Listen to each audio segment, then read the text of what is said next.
নিশ্চিত আউটকেও মানা করে দিলেন আম্পায়ার। একবার দুইবার না, কয়েকবার বাংলাদেশের বিপক্ষে সিদ্ধান্ত দিলেন ম্যাচ অফিসিয়াল। একবার রিভিউ নিয়ে উইকেট পেলেও আরেকবার ভাগ্য গেছে ব্যাটারের দিকে। মিরপুরে পাকিস্তানকে জেতাতে 12 নম্বর প্রতিপক্ষ হয়ে দাঁড়ালেন যেন রিচার্ড ক্যাটলবর। পুরো ম্যাচে ছিল একাধিক বিতর্কিত সিদ্ধান্ত। বাংলাদেশের বিপক্ষে আম্পায়ারের এমন আচরণ নিয়ে বাকিটা জানবো রিপোর্ট। মিরপুরে ব্যাটিং বোলিং দুদিক থেকে পাকিস্তানের বিপক্ষে দারুণ লড়াই করলো বাংলাদেশ ক্রিকেট দল। দুই বিভাগেই বলা চলে দাপট দেখিয়েছে টিম টাইগার্স। তবে তা ছাপিয়ে আজ ম্যাচের ফলাফলে আসল ভূমিকা রাখতে যেন উঠে পড়ে লাগেন এক ম্যাচ অফিসিয়াল। বাংলাদেশকে ইচ্ছে করে হারাতেই একের পর এক অদ্ভুত সিদ্ধান্ত দিতে থাকেন এই আম্পায়ার। পুরো ম্যাচে টাইগার বোলারদের বিপক্ষে একের পর এক ভুলভাল সিদ্ধান্ত জানিয়ে চাপে রাখেন ইংলিশ আম্পায়ার রিচার্ড ক্যাটলবর। আইসিসির ইভেন্টে সাধারণত প্রায় সময় দেখা যায় বাংলাদেশ দলকে পক্ষপাতিত্ব মূলক আম্পায়ারিং এর শিকার হতে। সম্প্রতি দ্বিপাক্ষিক সিরিজগুলোতেও এটি নজর পড়ে। যেমন এই ম্যাচে কয়েকটি নিশ্চিত ডিসিশন বাংলাদেশের বিপক্ষে দেন আম্পায়ার, জানিয়ে এখন বিরক্ত টাইগার ক্রিকেট ভক্ত এবং ক্রিকেটাররা। মাঠের তৃতীয় পক্ষ হয়ে সফরকারীদের জেতাতে যেন উঠে পড়ে লাগেন তিনি, যদিও সেই প্রচেষ্টায় সফল হতে পারেননি।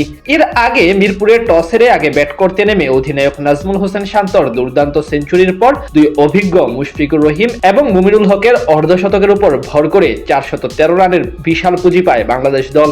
বিপরীতে তরুণ ব্যাটার আজান আওয়াইসের সেঞ্চুরির পর মিরাজের ফাইফারে 386 রানে গুটিয়ে যায় শান মাসুদ বাহিনী। শেষে আজ 87 রানে শান্ত বিদায় নেওয়ার পর পাকিস্তানকে 268 রানের টার্গেট দেয় স্বাগতিকরা। সেখানে পাকিস্তান ব্যাট করার সময় একের পর এক ভুলভাল সিদ্ধান্ত দিয়ে বাংলাদেশকে পিছিয়ে রাখার চেষ্টা করতে থাকেন আম্পায়ার রিচার্ড ক্যাটলবর।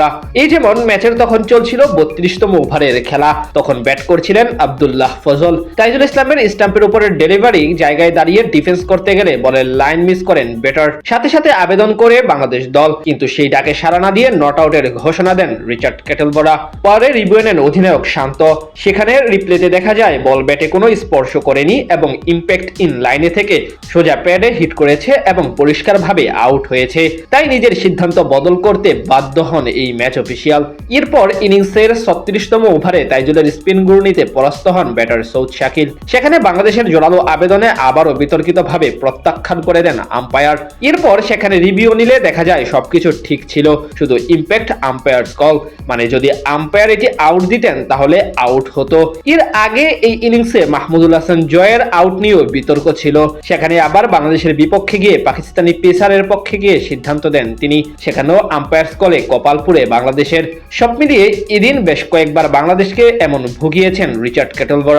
50-50 সিদ্ধান্তগুলো সবগুলো দিয়েছে সফরকারীদের পক্ষে। পুরো ম্যাচে তার সিদ্ধান্তগুলো ছিল প্রশ্নবিদ্ধ।